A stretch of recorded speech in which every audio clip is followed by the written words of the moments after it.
सत्ता में अब आगे बढ़ते हैं और स्पेस में भारत की नई उड़ान वाला शुभ समाचार आपको बताते हैं। अब तक सरकारी स्पेस एजेंसी इसरो ने तो अंतरिक्ष में कई कामयाब उड़ान भरी हैं, लेकिन आज पहली प्राइवेट कंपनी ने अपना रॉकेट लॉन्च किया।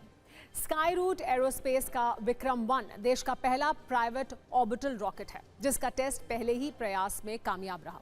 विक्रम-1 को स्काई रूट ने ही तैयार किया और लॉन्चिंग भी खुद ही की है।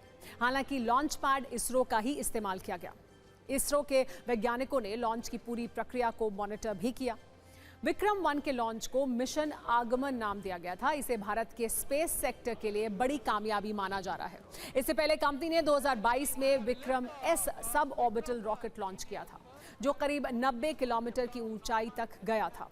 लेकिन आज लॉन्च किया गया विक्रम-1 ऑर्बिटल रॉकेट है, जिसका मतलब ये है कि किसी भी सैटेलाइट को पृथ्वी की निचली कक्षा तक ये भेज सकता है। ये 450 किलोमीटर की अधिकतम ऊंचाई तक जा सकता है, जो अपने साथ 350 किलोग्राम तक पेलोड ले जा सकता है।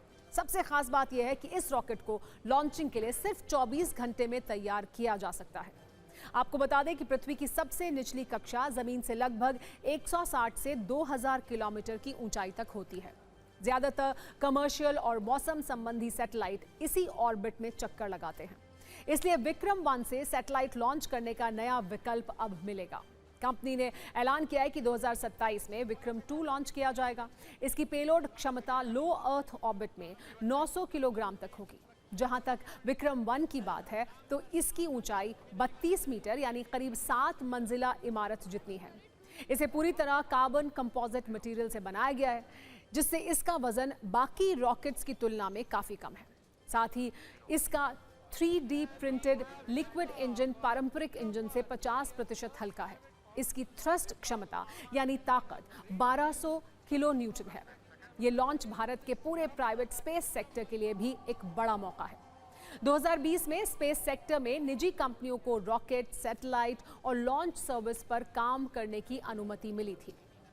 यहाँ हमारे न्यूज मित्रों के मन में एक सवाल ये हो सकता है कि जब देश में इसरो जैसी सक्षम सरकारी स्पेस एजेंसी है, तो प्राइवेट कंपनियों के रॉकेट लॉन्चिंग की क्या जरूरत है।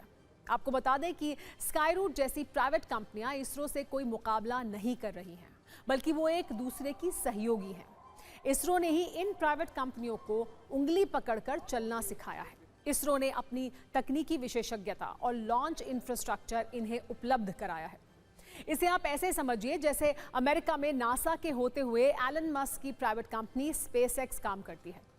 ऐसी और भी कई कंपनियां वहां स्पेस के सेक्टर में काम कर रही हैं। नासा अब लो अर्थ ऑर्बिट से जुड़े कई मिशन के लिए इन निजी कंपनियों की सेवाएं लेती है। वो चांद पर दोबारा जाने और मंगल तक पहुंचने के बड़े मिशन संभालती है। भारत में भी अब इसी युग की शुरुआत हो सकती है। प्राइवेट कंपनियों के आने से इसरो अब गगनयान और शुक्रयान जैसे बड़े मिशन पर ज्यादा ध्यान देगा। आने वाले वर्षों में छोटे और व्यावसायिक सैटेलाइट लॉन्च करने का एक बड़ा हिस्सा निजी कंपनियां संभाल सकती हैं। स्पेसएक्स ने अंतरिक्ष में सैटेलाइट भेजने का खर्चा बहुत कम कर दिया है, जिससे दुनिया भर की कंपनियां सैटेलाइट लॉन्च करने के लिए उसके पास आने लगी हैं। भारत की प्राइवेट कंपनियां भी यही कर रही हैं। वो इसरो से प्रेरणा और मार्गदर्शन लेकर कम लागत वाले रॉकेट विकसित कर रही हैं। इससे विदेशी सैटेलाइट ऑपरेटर्स को भारत में बेहद सस्ते, भरोसेमंद और ऑन डिमांड लॉन्चिंग विकल्प मिलेंगे। यानी ये स्पेस उड़ान का वो मोड है जहां से अब हम अंतरिक्ष के बिजनेस में दुनिया को टक्कर देने जा रहे हैं। यही वजह है कि आज इस सफल लॉन्च के बाद प्रधानमंत्री नरेंद्र मोदी ने फोन कर कंपनी की टीम को बधाई दी। 2, 1, 0. And we have liftoff of Vikram-1, India's first private orbital launch vehicle. सबसे पहले तो आपको बहुत बहुत बधाई। आपने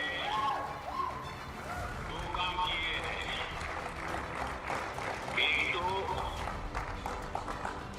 आसमान में नए पौधे गाड़ दिए हैं और दूसरा जमीन में भी उस रूट्स को आपने मजबूती दी है जो देश के नौजवानों को आगे आने की प्रेरणा देगी। I would say congratulations India. Every Indian is feeling proud. And then of course congratulations Skyroot for having become the first ever private player to have executed this launch from Sriharikota.